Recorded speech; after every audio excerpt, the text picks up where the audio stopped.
پاکیزه جنک آزا و نویسر و زمانزان و شهرزا ادبیاوی کلتور و ادب و ازمان روشهلاتا ناوین دا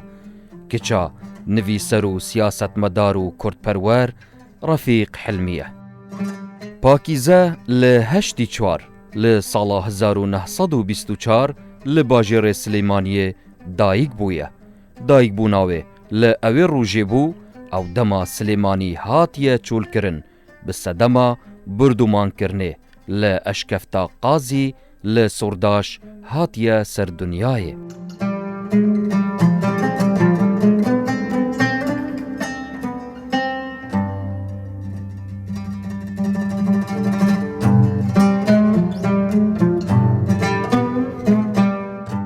باوکم بردونی با سرداش دی خوامانه سرداش ملکمانه لی با پیرش مدیری ناحیه سرداش بو مردویتی اویل اشکوتی قاضی ابو لدایک.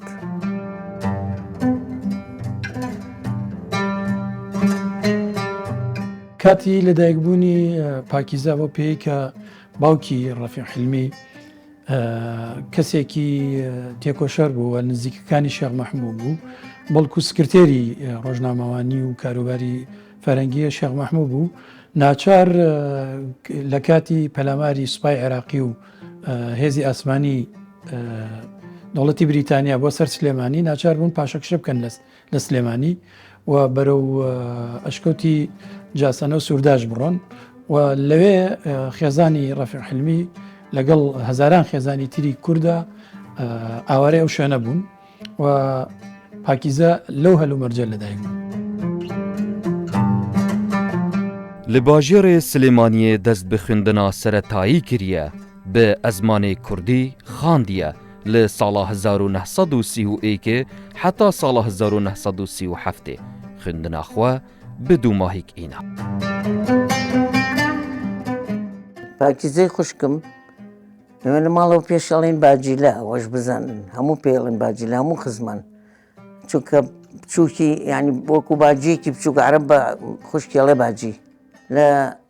38ەوە 1938 تەواوی کردو لە ابتیدایی. ساڵی 1926 یەکەمین قوتابخانەی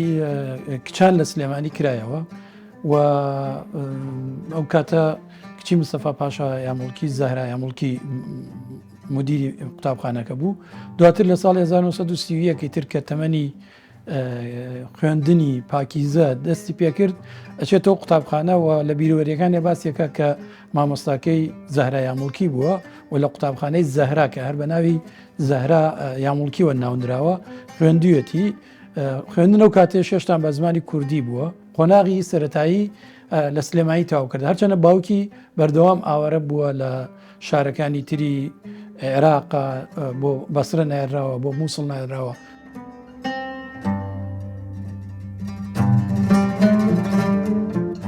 ادگل کچو قرآن به هفرا چوینه بو حجرا ملا آمینه مامزه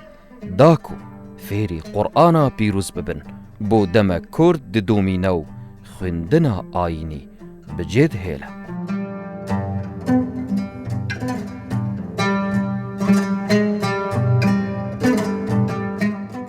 باکیشم چووە بۆ ئەوەی قورئان فێر بێ و بۆ ئەوەی تعالیمی ئیسلامی بزانێ و علاقەیە بێ بە دینەوە بە قورئانەوە هەر بۆ ئەوە خۆشی ئینسانێکی ئین بوو پاک بوو لەبەرەوە عاتفی بوو پاک بوو یعنی زۆر بەزەیی بە خەڵقاتەوە و ئیسلامیش ئەو دینی مەحەبەتە. زۆر لە کچانی سلێمانی و کاتە ئەچنە حجرە بۆ خوێندن بۆ فێربوونی زمانی عەرەبیەوە بۆ مەسایلی شەرعی کە مەسایلی دینی کە یەکێک بووە لە خوێندنە باوەکان هێشتران لە کوردستانە. پاکیزەیش بەو پێی کە وەکو باسم کرد ئەویست زمانی عەرەبی باش فێر بێ زاڵ بێ بەسەر زمانی عەرەبیە لەوێ خوێندوێتی دوای ماوەیەک بەهۆی کۆچی باوکی بۆ شارەکانی تری عێراق وازی لە خوێندنێنا. لسال 1938 مالا خو ودگوهزن بو بغداو خوندنا خو آمادهی به ازمان عربی بدو ماهیک اینه هر لبغدا 3 سالان لخانه ماموستایان ادخینه. جاری دووهەم کە چوونەتە بەغا لە وەختی کە لە باقوبەوە نەقل کراوە مدیر معارفی باقوبە بوو لەسەر دوو مدەرس نەقل کرابوون باوکم پێی ناخۆش بوو بوو بە ناخۆشی لەگەڵ محافظی مصرفی هندیالە نەقل کرابەوە هێنایەنە خوارێ کردیان بە مدەرس دەستانەوەی کەرخ لە بەغا ئەجا ئەوسا چوینەوە بەغا جارێکی کە زۆر گرنگی بەوەدا کە کچەکانی لە ناویشانە پاکیزەکەی تر پێگەیشت و بۆ خوێندنی تەواو کات لە بەغدا ماڵیان لە بەغدا بوو بەڵام خۆی لەو کاتانە لە شاری عمارە بەڕێوەبەری پەروەردەی شاری عمارە بوو ماڵیان لە بەغدا بوو و خوێندنەکەی لەوێ بە سەرکەوتوی تەواو کرد و دوایەوە کە خوێندن تەواوکات خانەی باڵای مامۆستایان تەواوکات و ئەبێت بە مامۆستا.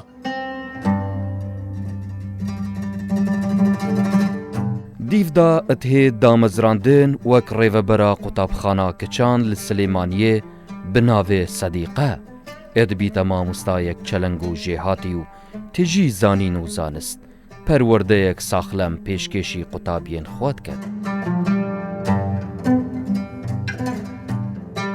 ئەو لە هەموو مەراحلی قوتابی خۆشم تەلەبەی بووم زۆر اهتیمامی بە تەربیە و ڕووی خۆش بوو و خۆشیان ویستۆ تەلەبەکانی هەر لە بیدایەتەوە کە مدەرسە بووە. وەکو باوکی کە چۆن بەردەوام ڕۆڵێکی پەروەردەکارانەیە بوو و وەکو نمونەیەکی سەرکەوتووی کچێکی کورد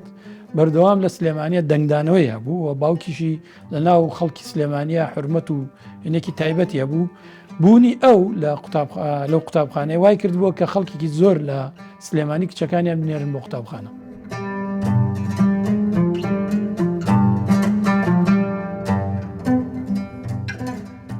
پاکیزە شەیدایە زانین و زانستێ بوو هەرتم پێکوڵا دەست بە ئانینا زانستێک بەرفرەت کرد لەوڕا لە ساڵا 1948 جارێک دن دەست بخوێندرێت کەتەوە و سەر ئەنجام بڕوانامە بەکالی ڕووزێ بەدەست بەدئین. ئەویست بچێتە دەرەوە بۆ شادەی بەرزتر بۆ دکتۆرا بۆ ماجستێر بەس بۆی ڕێنەکە و جار هێشتا چونکە تازە تاعین بوو لە دارمعلوماتی ئاینیش ابتیداییش دەرسی و تۆتەوە مدەرسە بووە بەڵام دوایی کە بۆی ڕێکە و دیتر بە تەسادفی بوو نایدەی خوشکم لە ئەمریکا بوو ئەو فترەیە ئەو تەشجیعی کرد ئەویش قوبوڵی بۆ وەرگرت نایدە لە جامیعەکەی خۆی لە پێشە لە کلارک لە ئەمریکا. باوکیان ڕازی نابوو بەوەی کە مناڵەکانی خوێندنیەکان تەنها سەرەتایی بیا خوێندێکی ئاسایی بدە بەڵکو تەواقعی شتی گەورەتری لیانە کرد و تەواقعی شتی گەورەتریشی لە دکتۆرە پاکیزە کرد بۆیە هانیەدا باوکیان و دایکیشی پشتیوانێکی زۆر گەورەیە بێ بۆی خوێندنی وە کەلۆرێستاوەکە بۆیە کە دێت ئیمتیحانەدات و پۆلی شەشتاوەکات لە زانکۆی بەغدا وەرەگیرەوە ئەبێتە یەکێک لە خوێندکارە زۆر سەرکەوتۆکانی ئەو ساڵانەی کە لە بەغدا خوێندوێتی. پاکیزە ڕەفیق حلمی لەسەر ڕێچکە دەست بە ئانینا زانستی بەردەوامە هەنگاوێن دیر و درێژ ئەتهاوێژە داکو بگەهتە هیڤێن خۆ لەوڕە لە ساڵە 1949 لە زانکۆ هاروارد لە ئەمریکا بەشێ زمانên ڕۆژهەڵاتی سامی و فارسی ئەتهێت وەرگرتن. بەرپێی ئەو دۆکۆمنتانەی کە لای من هەیە دوای ئەوەی زانکۆ بە سەرکەوتوی تەواوەکە لە عێراقا بێتە یەکێک لە خوێندکارە زۆر یەکەمەکان و ناودارەکان بە بەحسا لە عێراقەوە دەنێرێت بۆ زانکۆی هاروارد. گرنگی زانکۆی هاروواردەوەیە کە یەکەم کچی کورد و یەکەم کچی عێراقیە کە لەو زانکۆ گرنگە کە ئەو کاتە ئەمریکیش ژنی ئەمریکیش کەم هەبوو بخوێنێت لە زانکۆی هاروواردە. بۆ نایدەی نووسیوتێتی ئەگار لێبێ معاشەکەی کەمە 15 دینارە تۆ محاولە بکە معاشی خۆت بەشی هەردووکتان بکە یارمەتی بە خۆشم قەرزارم 300 دینار نازام چۆنی بەمەوە پێم ناکری یارمەتی بەم تۆ بۆم بنووسە مەساریفی ڕێگەی چەندە لەوێ چۆنی ئیدارەکەن چۆن بەیەکەوە ژین چۆن مەسرف نایدا هەموو محاولی بۆ کردە لەوێ مقامینی بۆ وەرگرتووە نایدە قوبوڵی بۆ وەرگرتووە لە هینەکەی خۆی لە کلارک لە پێشە دوای ئەوە کە چۆتە ئەوێ پاش فترەیەک ئەو خۆی ئەوەی بەدڵ نەبووە خۆی نەقل کردەوە بە جامعەی هارڤەرد. پاکیزە خان ژنێک ڕێچکەشکێن و خودان ژیر و زانست لە ساڵە 1951 ئەتهێت هەژمارتن وەک ئێکەم کچ لە عێراقێ کۆ بکاریت ناما ماستەرێ لەسەر مژارە ئەزمانên سامی بنوێسە. نامیلکەیەکی بچکۆلەی نووسیوە باسی کردووە کە اللغة العربية عربية الأصل والعبرية فرع، وەکو دەفتەری امتحاناتی بەکەلۆریە بەس مەطبوعە، بەس هینی خۆی نووسیوێتی نووسینی خۆیەتی. ئەو تەخەسوسەی کە دکتۆرە پاکیزە هێنا بوو تەخەسوسێکی زۆر دەگمەن بوو نەکرد لە عێراقا بەڵکو لە ڕۆژهەڵاتی ناوەڕاستە کە هیچ لێکۆڵینەوە بوو لە زمانی عبری و زمانی عەرەبی و زمانی فارسی و نامەی دکتۆراکەیشی کە دوای تەرجمە کراوە بەڵاو کرایەوە و دەنگدانەوەی زۆر زۆری هەبوو ناوبانگی نەک لەسەر ئاستی عێراقا بەڵکو لە وڵاتە عەرەبیەکانەوە بە تایبەتی مسریش کە ئەو کاتە وڵاتیەکی زۆر زۆر گرنگ بوو لە بواری خوێندنی باڵا.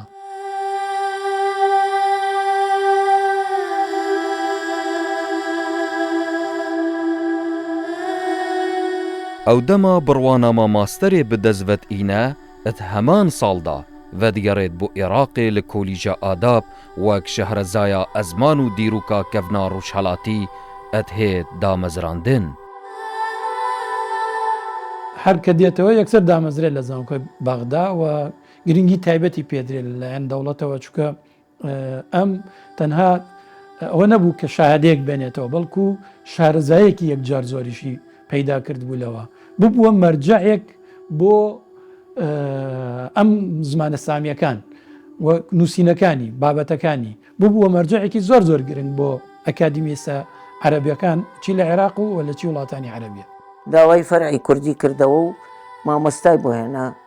خۆی هەموو مامۆستاکان خۆی هێنان هین بۆ ئەلادین سوجادی و عەزیز شەمزینی عەسکەری بوو لە تەیلێرە عەزیز شەمزینی و ئەلادین سوجادی و کابرایەکی هێنا بوو سەفیری عێراق بوو لە ئێران فارسیەوتەوە. پاکیزە خان گەڕی دەیە زانین و زانست و مەعریفەتێ پشتی بدەزڤە ئانینا ماستەرێ بێی گیرروکردن ئەچیت بۆ لەندەن داکو خوێندنا دکتۆرایێ ئەدبیاوێ ئەزماناندا بدەزڤە بینە پشتی بورینا ساڵەکێ ئەچیت ناوا ژیانە هەڤژینێدا دیڤدا ئەتهێت فڕێکردن بۆ زانینگەها قاهیرە داکو بڕواناما دکتۆرایێ ئەبدەزڤە بینە. ئەم زەواجە ئەبێتەوە ئەوەی کە لەبەرەوەی مێردەکەی ئیشەکەی لە قاهیرە بۆ ئەمیش بچێت بۆ ئەوێ و لەوێ دکتۆراکەی تەواو بکات دکتۆرای لە هەر هەمان تەخەسوسی خۆی کە زمانە ڕۆژهەڵاتیەکان و بە تایبەتی سامیەکان ئەو دێت یەکەم کەسە کە دکتۆر کە عەلادین سوجادی دێنێت کە مەلای مزگەوت بووە لەو کاتە دێنێتی دەیکات بە مامۆستای ئەو بەشە کوردیەکە و چەندین کەسی تریش هەربات دێنێت بۆی بەشەکە پێ بەقوتکە دایەوە عەلادین سوجادی ئەبێتە ناوێکی گەورە خەت چەنە خۆی پێشتر ڕۆژنامە نووسوانە بۆ بەڵام دێتە بواری ئەکادمی و عەلادین سوجادی لەسەر دەستی دکتۆرە پاکیزە. لە ساڵە 1967 حتا ساڵە 1970 وەک مامۆستایە مێهڤان لە زانینگەها بەرلین بە ئەزمانی کوردی و عەرەبی وانە پێشکەشکردنە. لەگەڵ مێردەکەی چوو ینی بەتەنیا نەبوو چونکە ئەو کرا بە قۆنسڵی عێراق لە بەرلین بە عایلی چوون ینی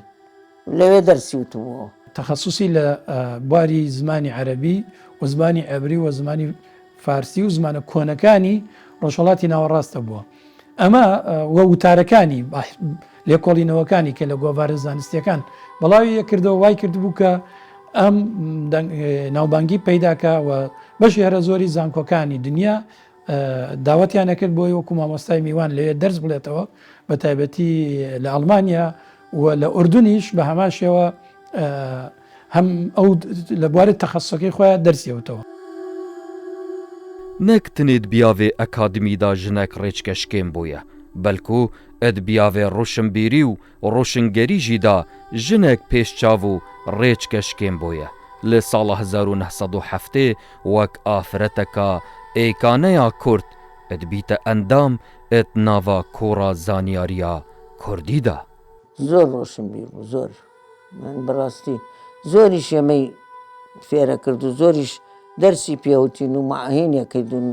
نەساحیحی هەینێ وەکو باوکمێ من شعرێکمێ بۆ باوکم وی باسی نەساحیحێتی ئەویش زۆر حەزی لە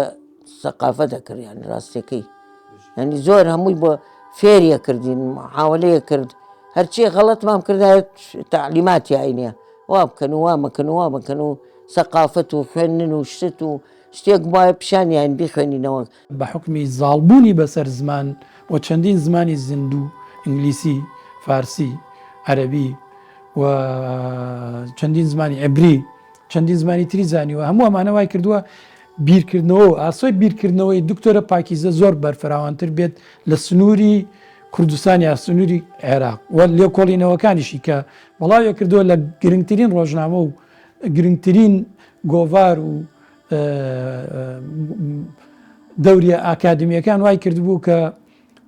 ڕۆڵی ڕۆژ بە ڕۆژ زیاتر بێت لەم بوارانە. پاکیزە زانا و دانا و ڕۆشنبیر و نویسەر و مێژوزان و ئەزمانزان لە ساڵا 1986 ڤەدگەڕێت بۆ عێراقێ دیڤدا لەسەر داخازاوێ ئەتهێت بۆ زانینگەها سەلاحەددین. دوایەوەی کە ساڵی 1970 زانکۆی سەلاحەدینە گوازرێتەوە بۆ ئەوەختە سلێمانی بۆ هەولێر پاشان لە 1986 بەولاوە ئەتر دکتۆرە پاکیزە لەلایەن زانکۆی سەلاحەدینەوە بانگێش دەکرێت و چەندین محازرە ئەڵێتەوە ئێستا قوتابێکی یەکجار زۆری هەیە لە کوردستانە دکتۆرە پاکیزە کە زۆربیان کاتێک چاپێکەوتنیان لێگەڵاکەی خۆیان بە قەرزاری دکتۆرە پاکیزە بین ئەزانن کە ئەو دەستی گردوون بۆ بواری ئەکادمی. پاکیزە خەمخۆر و دلسوزە گەل و نیشتیمانێ خوە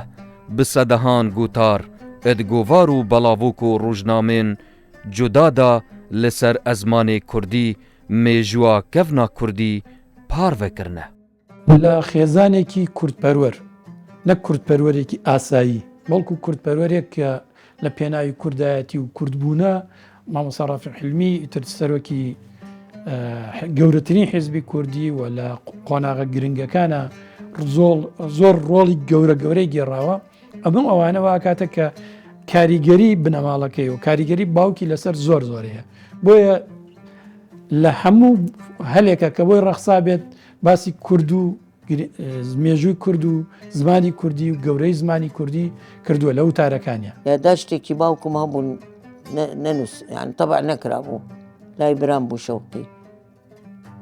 بەرگی ئاخری ئەو لێ وەرگرتەوە هینەکەی باوکم تەبعی کرد نووسراوە یان یەکێ لە یادداشتەکانی بەزەوەی خۆی ئەوە تەبعی کرد لە هەولێر اینجا ئەو کتێبەی بۆ نووسیوەتەوە یارمەتیاوە.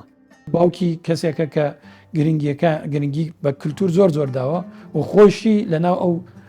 جیهانە کولتوریەی کە کوردستان و عێراقیە پێ تێپەڕێ لەو قۆناغا بووە گرنگی لە ڕووی سیاسیوە زۆر گرنگە چونکە باوکی یەکێکە لە کاراکتەرە سیاسی گەورەکانی کورد و گرنگی لە ڕووی ئەکادمیشەوە زۆر گرنگە لەبەرەوەی ئەم جگە لەوەی کە خۆی خوێندنی ئەکادمی زۆر تاو کردو باڵای تەواو کردووە و لە جیهانی ئەکادمی کوردی و عێراقیە ژیاوە لە ناوەندی ئەکادمی کوردی و عێراقیە شارەزا بووە ئاگادار بووە بۆیە بیرەوەریەکانی هەمووی گرنگی تایبەتی هەیە لە بۆرە. پاکیزە کچە ڕەفیق حلمی 79 ساڵان ژیان کرد بەلێ ژیانێک تژی لە خەبات و تێکوشان ئەدبیاوێ ئەدەبی و زانستی و نیشتیمان پەروەریەدا.